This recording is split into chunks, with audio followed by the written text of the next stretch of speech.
আমরা মানে জানবো তার ঘটে যাওয়া একটি ঘটনা। সে একটা কলেজে লেখাপড়া করে, অনার্সের ছাত্রী। তো তার সাথে একটা ঘটনা ঘটেছে। তার সাথে যে ঘটনাটা ঘটেছে সেই ঘটনাটার বিষয় নিয়েই আমি তার সাথে কথা বলবো। তো প্রিয়াপু, আপনার আপনার সাথে যে ঘটনাটা ঘটেছে একটা মানে শিক্ষককে আসলে কেন্দ্র করে, সেই ঘটনাটা আপনি একটু বলেন। ভাই আমি যে বলবো আমার লজ্জা লাগতেছে বুঝছেন, তারপরেও বলাটা উচিত। যদি আমি না বলি আপনারা কেমনে শুনবেন না? হ্যাঁ, সেটাই। আমি মনে করেন যে আমি যে কলেজে যাইতাম, যে এক স্যার ছিল, ওই স্যারটা আবার আমার মানে বেশ কিছুদিন ধরেই মানে হ্যাঁ আমার পছন্দ করতো, মানে হ্যাঁ ডাইরেক্ট বলছে যে তোরে পাখি তোরে আমার অনেক পছন্দ হয়, হ্যান ত্যান এগুলো কইছে। পরে আমি কইছি স্যার পছন্দ স্বাভাবিক হইতেই পারে, কারণ স্যারের বয়স ছিল মিনিমাম 40 বছর, আর বউ বাচ্চা সবাই আছে। পরে আমি কইছি স্যার পছন্দ হইতেই পারে স্বাভাবিক, এরকম আমি বলছি। কিন্তু স্যারে কয় না, স্যারে মানে অন্যভাবে দেখতো আমারে। এই দেখা যেতেছে আন্দাজি এই হাতে একটা টিপ দিতেছে আমার, তো পরের বার আসতে হাতে একটা টিপ দিতেছে কি এমনিতে একটা গাল ধরে টান মারে, মানে নানানটা করে। আমার অনেক কষ্ট লাগে, আরো 10 জনের সামনে হয়তো তারাও মাইন্ডে নাই, কিরে স্যার তোর সাথে এরকম করে গেলে, আমার অনেক কষ্ট লাগছে এগুলো লেগে। পরে কিন্তু কি আর কমু, আজকের ব্যাপারটা খুবই খারাপ। যদি শোনেন বাইরে কি কম কইতেও পারতেছি না। আচ্ছা, আপনি বলেন, আমি আসলে শুনবো। আপনার শোনার জন্যই আসলে আপনার এখানে এসেছি। আপনার এটা তো আসলে কলেজ ক্যাম্পাস, তাই তো? তাই জি না? আসলে আপনি আমাকে মানে আসতে বললেন যে আমার কিছু ঘটনা আমি আপনাকে জানাবো, আমি লাইভে এসে। বলছিলাম এই জন্যই, মানে এটা বলার লেগে আপনাকে ডাকছি আচ্ছা, ভাই। তো এখন আজকে যে ঘটনাটা ঘটেছে, মানে আপনি। ঘটনা মনে করেন আরো 15 দিন আগেও, 15 দিন আগের থেকে ঘটছে। স্যারে আমার বিয়া করার জন্য মানে বলছে যে তোর বিয়া করবো, হ্যান ত্যান এগুলো করবো এর জন্য।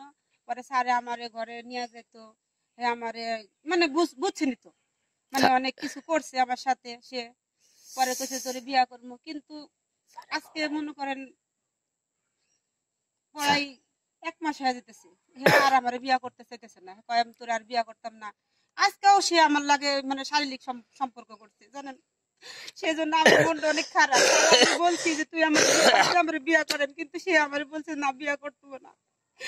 হে অনেক বলতেছে যে তার বউ আছে বাচ্চা আছে, তো তখনও তো বলছিলাম যে আপনার বউ আছে বাচ্চা আছে, তাহলে আপনি আমার সাথে এরকম করতেছেন কেন? আচ্ছা, তার কাছে কি আপনি আসলে মানে প্রাইভেট করেন না কোচিং কোচিং করেন? কোচিং কোচিং করি। করেন। মানে কতদিন হলো আপনি কোচিং করছেন? প্রায় 1 বছরের মতন। 1 বছরের হ্যাঁ, মতো। আচ্ছা, সে আসলে আপনাকে কি প্রলোভন দেখিয়ে আসলে এই কাজটি আপনার সাথে করেছে, যা মানে এখানে আপনাকে কি আশ্বাস দিয়েছে? বলছে যে থাকবো আছে বাচ্চা আছে, তাই কি হয়েছে, তোকে আলাদা বাড়ি করে দেবো, তোরা তো গরিব মানুষ, সমস্যা কি, তোর তার বাপ বাপ নাই, তারপরে ভালো একটা বিয়েও হইব না, খালি লেখাপড়া করলে কি সবকিছু হয়, ভালো একটা চাকরিও নিতে পারবি না, কারণ তোদের তো টাকা নেই কে। আর আমি যদি তোরে বিয়া করি তাহলে সুখে সংসার করে থাকতে পারবি, আমি বাড়ি করে দেবো। কিন্তু সে এডি করে নাই কে, সে আমার সাথে শারীরিক সম্পর্ক করছে। কিন্তু তারে আমি আজকে জিজ্ঞেসি আপনি বলে আমার বিয়ে করবেন, সে আমার একটা থাপ্পড় মেরে কইছে তোগো মতন ছোট লোক রে আমি বিয়ে করবো, যা তোকে শুধু ব্যবহার করুন যায় কিন্তু বিয়ে করা যায় না। আচ্ছা, আপনি ওর এই খপ্পরে কিভাবে পড়লেন? জানি না ভাই, আমি জানি না। হ্যার ব্যবহার হ্যাঁ অনেক অসাধারণ ব্যবহার করছে, সে সুন্দর সুন্দর একটা কথা কইতো, মানে জাস্ট আমি বুঝতে পারিনি কে হ্যার কথাই মনে পড়লো, মানে পড়িয়া আমি মিয়ে হয়ে গেছি গা। মানে সে একটা পর্যায়ে আপনাকে মানে ভোগ করাই বলে ওটা, জি মানে আপনাকে মিথ্যা আশ্বাস দিয়েছে হয়তো। হ্যাঁ। তবে মানে আপনি আপনি কি এখনো ওনার কোচিং করছেন, না আপনাকে বের করে দিয়েছে? আজকে সে আমারে মানে আমার আশা ছিল যে কালকে রেল কাজ যায় বলবো যে তুমি আমার বিয়া করো, কিন্তু আজকে যেই মানে পড়তে গেছি পড়ার লাগার পর আমি বলছি, পড়ার শেষে বলছি যে তুমি আমার বিয়া না করতেছি সত্যি বিয়া করবে না, হয় না তোদের মতন মেয়েদেরকে কেন বিয়ে করবো, তোদেরকে ইয়া করুন যায় কিন্তু বিয়া করা যায় না। সে আমার একটা থাপ্পড় মারছে, মানে ঘর থেকে বার করে দিচ্ছে আজকে। আপনি মানে আপনি আসলে দেখতেও কিন্তু অনেক স্মার্ট।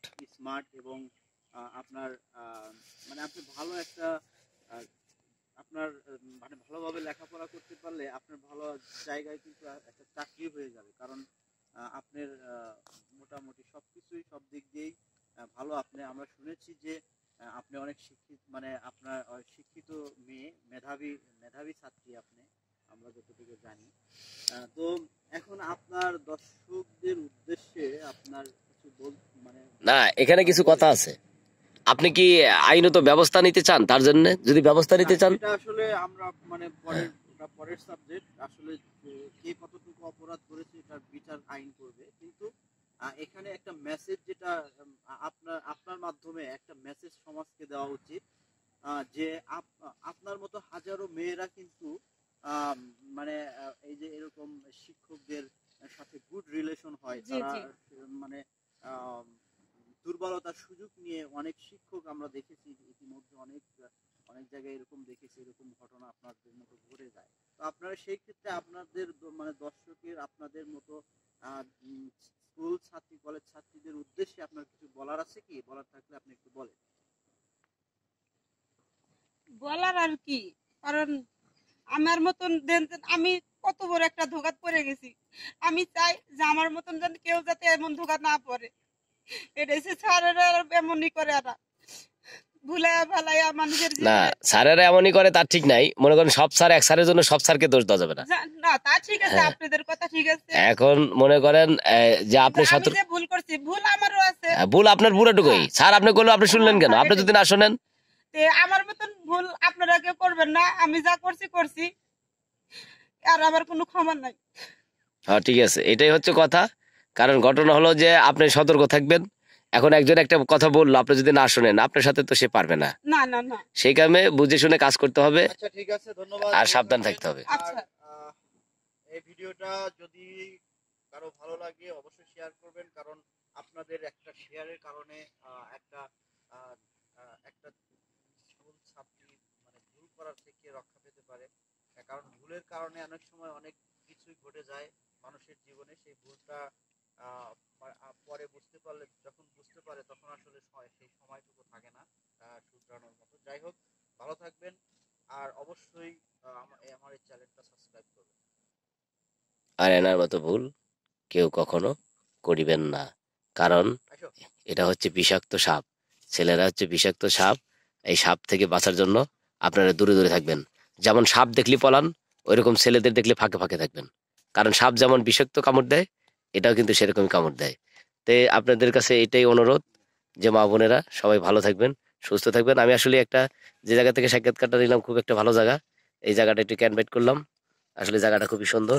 এই যে দেখতে পারতেছেন, আমি তো এই যে ইলিশ সিং, দিস ইজ পোলিং, দিস টং। জায়গাটা আসলে খুবই ভালো।